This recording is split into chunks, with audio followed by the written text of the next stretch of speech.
खिचड़ी तो खिचड़ी ही है, इसमें क्या मिस्ट्री है। आज हम खिचड़ी को मिस्ट्री बनाएंगे।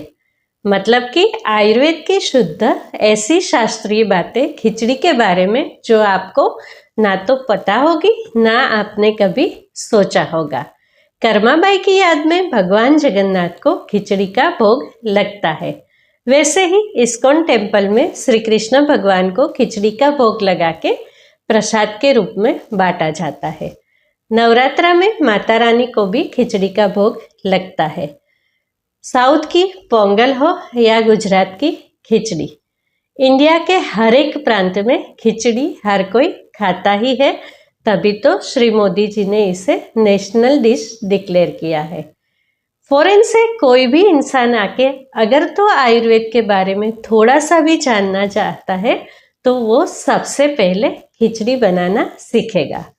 खिचड़ी में ऐसी क्या मिस्ट्री है, आयुर्वेद इसके बारे में क्या कहता है, चलिए आइए जानते हैं। नमस्कार दोस्तों, मुकुंदा आयुर्वेद में आप सबका स्वागत है। मैं डॉक्टर रूपा रावल, आयुर्वेदाचार्य, Ayurveda nutritionist and cosmetologist. Khichdi जो है वो हजारों साल पहले आयुर्वेद में इसका वर्णन लिखा है। खिचड़ी को एक सन्यासियों का भोजन भी माना जाता है। पर इतना ही नहीं, चाहे कोई भी धर्म हो, बच्चा जब खाने के लायक होता है तभी सबसे पहले इसे खिचड़ी ही खिलाई जाती है। तो जो बच्चा छोटा सा है वो खिचड़ी खा के उसका इतना बड़ा और सशक्त शरीर बन जाता है। सन्यासियों का मतलब इंडिया में एक ऐसा नहीं है जो कि एक कोने में बैठ के सिर्फ भगवान का भजन करे। सन्यासी या तो साधु इंडिया में बड़े ही सशक्त होते थे। वैसे ही गुरु गोरक्षनाथ को खिचड़ी का भोग लगता है और गोरखपंथी साधु है वो बड़े ही मजबूत होते हैं, जिसका मेन जो डाइट होता है वो खिचड़ी है। चाहे आपको 6 पैक ऐप बनाने हैं या तो आप बिल्कुल अपना वेट कम करना चाहते हैं, बीमार है, बच्चे हैं, वृद्ध है, या तो आप अपने शरीर को डिटॉक्स करना चाहते हैं, हर स्थिति में खिचड़ी आपकी मित्र है। आप कहेंगे कि आपको खिचड़ी खाना पसंद नहीं है। खिचड़ी इतना टेस्टी खाना है कि आजकल तो खिचड़ी रेस्टोरेंट की चेन लगी है, जहाँ पे लोग बहुत सारे पैसे खर्च करके खिचड़ी खाने जाते हैं।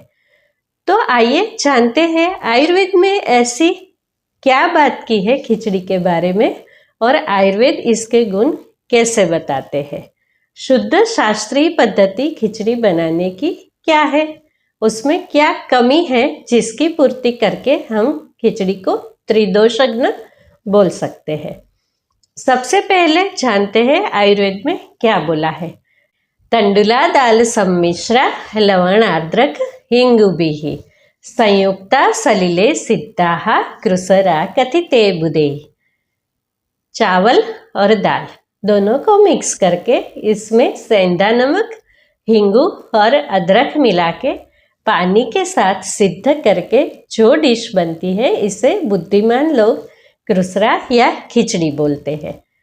पुराने आयुर्वेदिक ग्रंथ में राइस और दाल दोनों का रेशियो 4:1 रखा जाता था, जिसमें सोल्ट, जिंजर और हींगू मिला के ये खिचड़ी को कड़ के बनाया जाता था। मतलब कि खुली हांडी में पानी को उबाल के सारी चीज़ें डाल के इसे धीरे आंच पे तब तक काढ़ के बनाया जाता था जब तक कि आप चावल और दाल दोनों के दाने को अलग अलग न देख पाओ।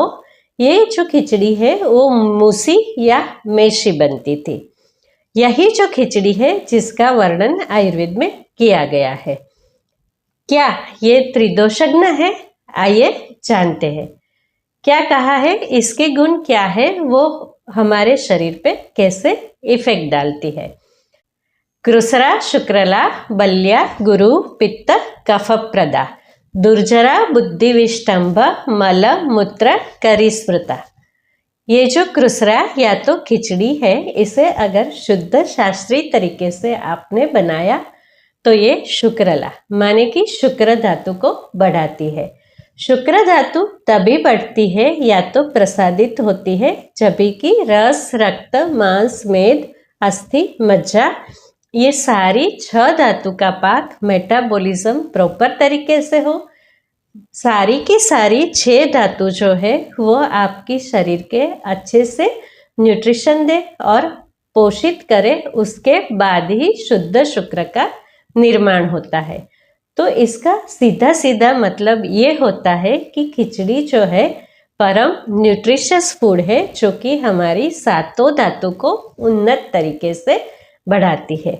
इसे बलिया बोला गया है। ये बलवर्धक है, आपके शरीर को पोषण करके आपके बल को, स्ट्रेंथ को बढ़ाती है। ये गुरु बोली है, डाइजेशन में हेवी है। देखिए, आप बोलोगे कि खिचड़ी जो है वो इजीली डाइजेस्ट हो जाती है, लघु है। जी नहीं, ये गुरु है। पित्त कफ प्रदा, ये पित्त और कफ को बढ़ाती है। दुर्चरा माने कि इसका डाइजेशन स्लोली होता है। ये आपको लंबे समय तक फुल रखती है। बुद्धि विष्टंभ, ये आपकी बुद्धि को बढ़ाती है, विष्टंभ करी है।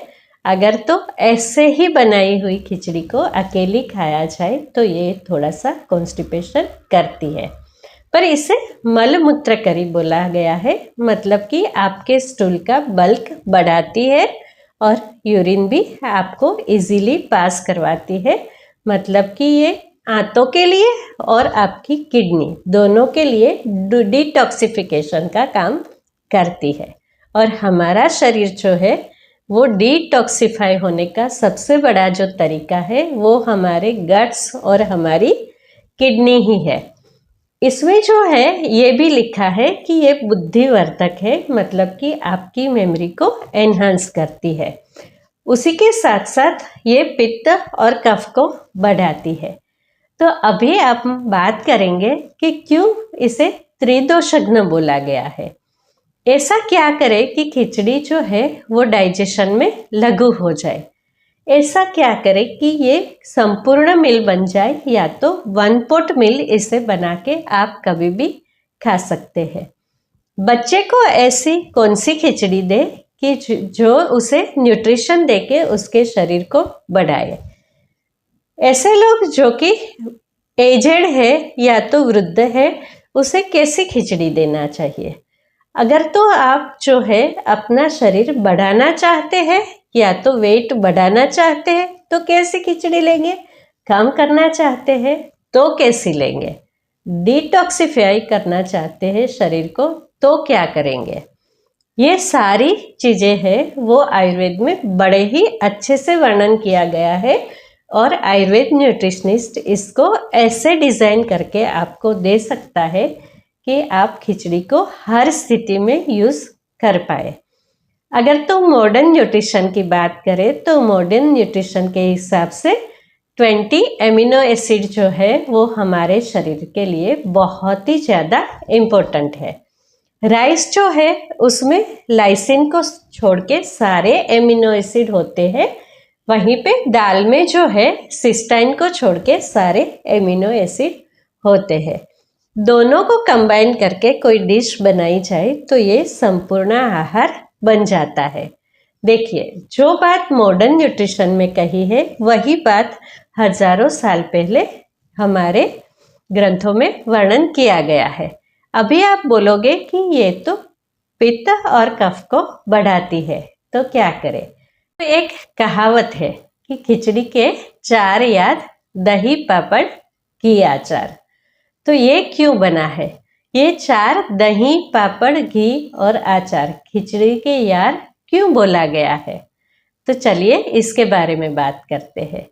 सबसे पहले खिचड़ी में घी डाल के खाया जाता है, बिना घी की खिचड़ी नहीं खाई जाती।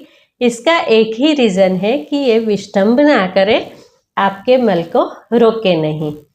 घी जो है वो एकलौता ऐसा द्रव्य है जो पित्त और वायु दोनों को ही कम करता है।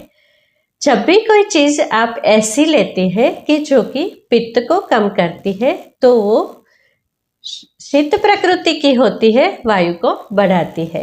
वहीं पे वायु को कम करने के लिए अगर आप उष्ण प्रकृति की चीज़ें लेती है तो वो पित्त को बढ़ाती है। तो घी जो है वो एक ऐसा आहार है जो आपके पित्त और वायु दोनों को ही कम करता है। तो उसीलिए खिचड़ी में आपको घी डाल के खाना चाहिए। तो जब भी आप खिचड़ी बनाते हैं इसमें आप थोड़ी सी हींग डालते हैं, अदरक डालते हैं। अदरक जो है वो दीपन पाचन द्रव्य है, इसे विश्व भेषज बोला गया है। तो ये वैसे ही संपूर्ण तरह मेडिसिनल वैल्यू रखता है। तो इसी के साथ जब खिचड़ी बना के आप इसमें घी डालेंगे तो ये न तो पित्त करेगी, ना तो कफ करेगी, ना वायु को बढ़ाएगी। उसी के साथ अदरक जो है वो कफ को भी कम करता है। अगर तो आपको बहुत ज़्यादा वायु बढ़ता है तो आप कैसी खिचड़ी लेंगे? तो उसके लिए भी बोला है कफ करी बल्या कुसरा नील नाशना। तो ऐसी खिचड़ी जो थोड़ा सा कफ को बढ़ाती है पर वायु को बिल्कुल नाश करती है, ऐसी खिचड़ी बनाने के लिए आयुर्वेद में बोला है कि तिल, राइस और उड़द दाल, उसको उबाल के जो खिचड़ी बनाई जाती है वो वायु को बिल्कुल ही कम कर देती है या तो वायु का नाश करती है। उड़द दाल होने की वजह से ये थोड़ी हैवी होती है, इससे थोड़ा सा कफ बढ़ता है। गुरु गोरक्षनाथ की खिचड़ी है, इसमें ये तीनों चीज़ जरूर मिलाई जाती है। हमारी पंचमेल खिचड़ी जिसमें कि बहुत सारी दालें पड़ती है और 5 चीज़ों से बनती है, ये किसके लिए काम आती है? ये जो है वो आपका एप्स बनाने के काम आती है। इसमें प्रोटीन की मात्रा बहुत ही ज़्यादा होती है जो कि आपके लिए एक्सट्रीमली न्यूट्रिशियस है। अगर तो आप वेट लॉस करना चाहते हैं तो आप कैसी खिचड़ी लेंगे? तो आप उसमें सरगुण वाले बहुत सारे वेजिटेबल्स मिलाएंगे। सरगुण वाले वेजिटेबल्स कौन से होते हैं? ऐसे वेजिटेबल्स जो कि क्लाइंबर होते हैं उस पे बनते हैं, या तो फ्रूट वाले वेजिटेबल जैसे कि लौकी, तुरई और कद्दू, ये सारे वेजिटेबल्स हैं वो सरगुण होते हैं और इसमें बहुत सारे फाइबर्स मिले होते हैं। तो अगर आपने ऐसी खिचड़ी बनाई जिसमें ढेर सारे वेजिटेबल्स मिलाए और उसी के साथ इसमें काली मिर्च और दूसरे बहुत सारे मरी और मसाले मिलाए तो बन गई आपकी वेट लॉस खिचड़ी।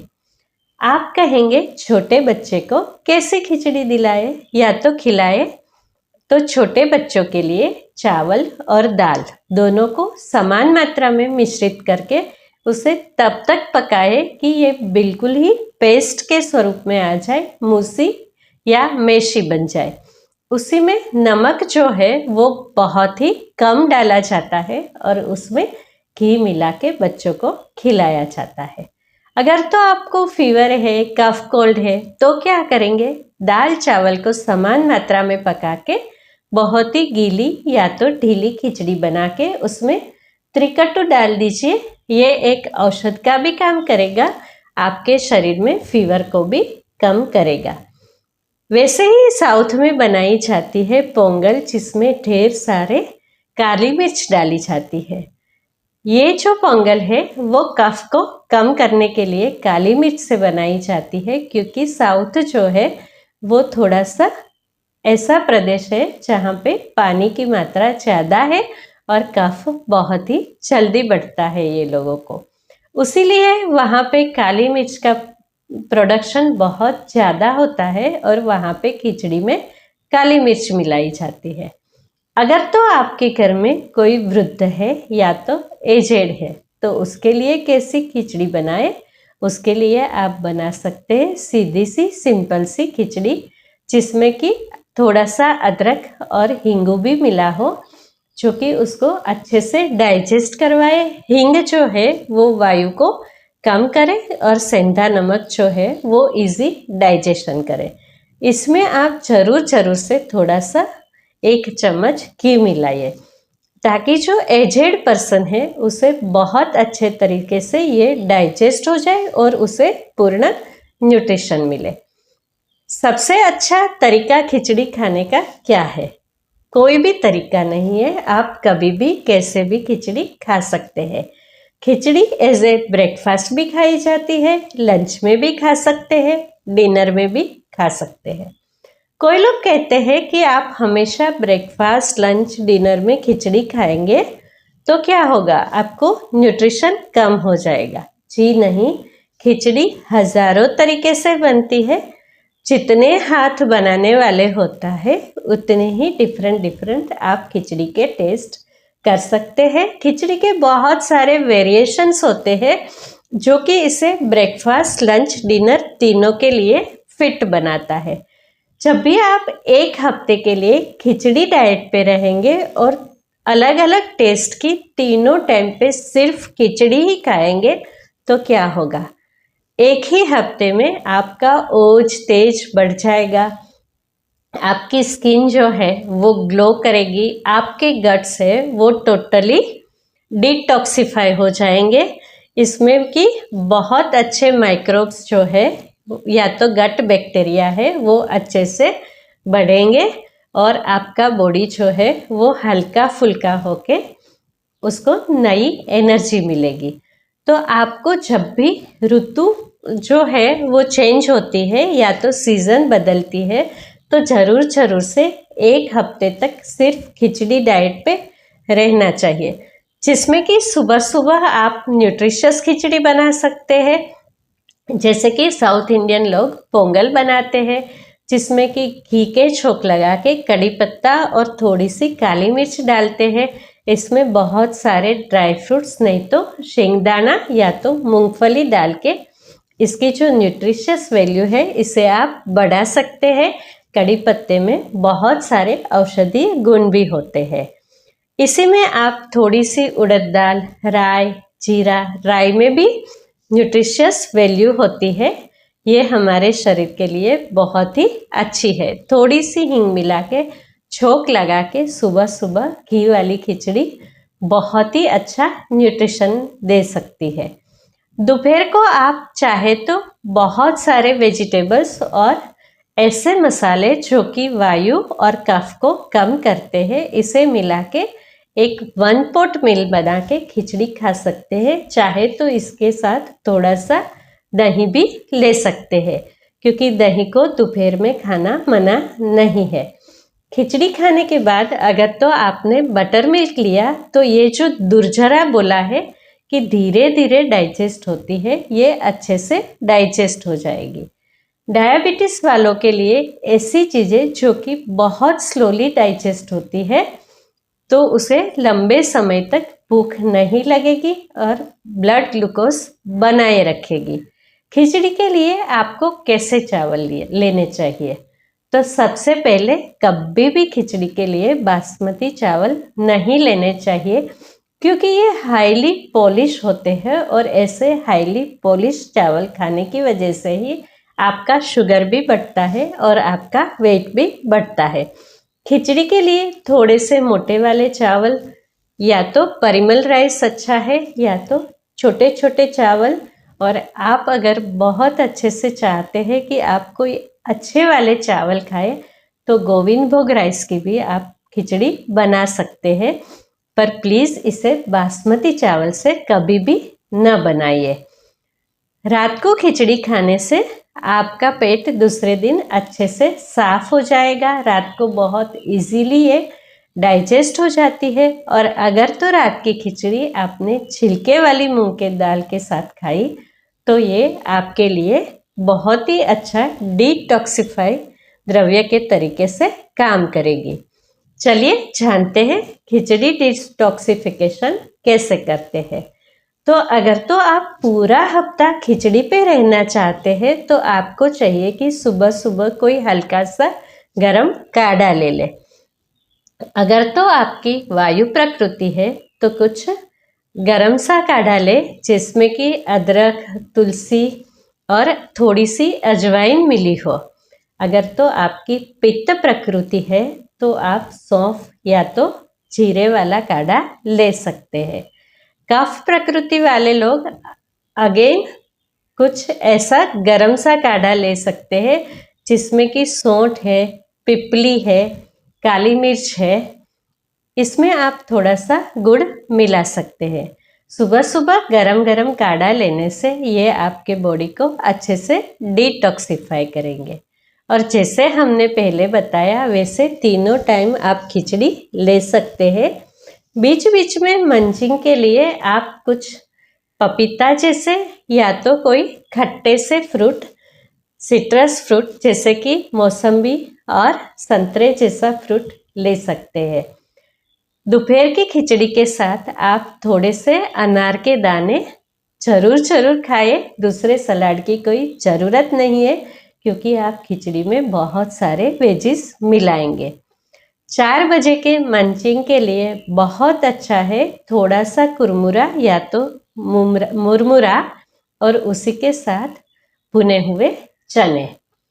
शाम को अगेन आप खिचड़ी ही लेंगे और ये मत भूलिएगा कि हर बार खिचड़ी में आपको थोड़ा सा घी जरूर मिलाना है। अगर तो एक हफ्ते आपने ऐसे ही अलग अलग टेस्ट की अलग अलग खिचड़ी बना के खाया तो आपका बॉडी बिल्कुल ही वीक नहीं होगा और आराम से आप अपने शरीर को बिना भूखे रहे डिटॉक्सिफाई कर सकते हैं। अगर तो आपको मेरी खिचड़ी की मिस्ट्री पसंद आई तो मेरी चैनल को सब्सक्राइब कीजिए, इसे अपने जीवन में अप्लाई कीजिए और अपने दोस्तों के साथ भी शेयर कीजिए ताकि वो भी उसका फ़ायदा उठा पाए। मेरे वीडियोस को बहुत ही ध्यान से सुनने के लिए आपका धन्यवाद। शुभम भवतु।